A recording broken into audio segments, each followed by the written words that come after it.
Hi friends, ఈ వీడియోలో మనము ఆంగ్లో కర్ణాటక యుద్ధాల గురించి చూద్దాము. చరిత్రలో మొత్తం 3 ఆంగ్లో కర్ణాటక యుద్ధాలు జరుగుతాయి.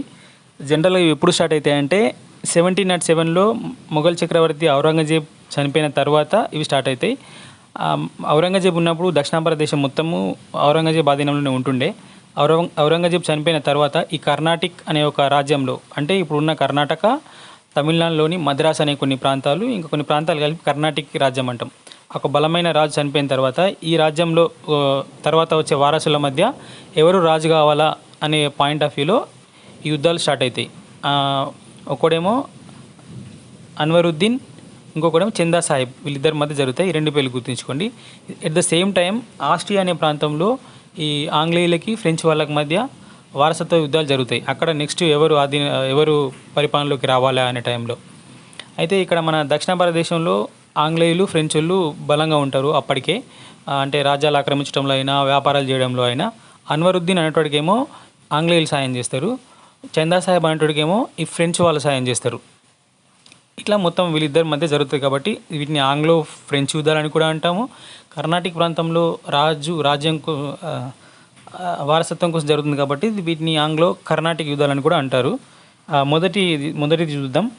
మొదటి ఆంగ్లో కర్ణాటక యుద్ధం 1746 నుంచి 48 మధ్య జరుగుతుంది.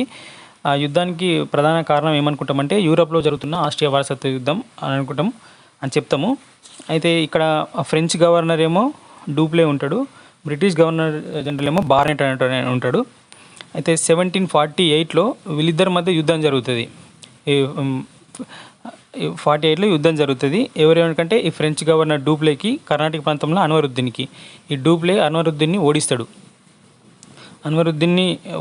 ఈ యుద్ధము అడయార్ అనే ఒక నది దగ్గర జరుగుతుంది కాబట్టి యుద్ధాన్ని అడయార్ యుద్ధం అని కూడా అంటారు. అక్కడ శాంతం అనే ఒక ప్లేస్ ఉంటుంది కాబట్టి దీన్ని శాంతం యుద్ధం అని కూడా అంటారు. అయితే యుద్ధం ఎట్లా ముగుస్తుంది అంటే అక్సెలా చాపెల్ సంధి అని 1748లో జరుగుతుంది. దీనివల్ల యుద్ధం ముగుస్తుంది. ఈ సంధి ఏంటంటే ఇక్కడ ఫ్రెంచోడు గెలిచి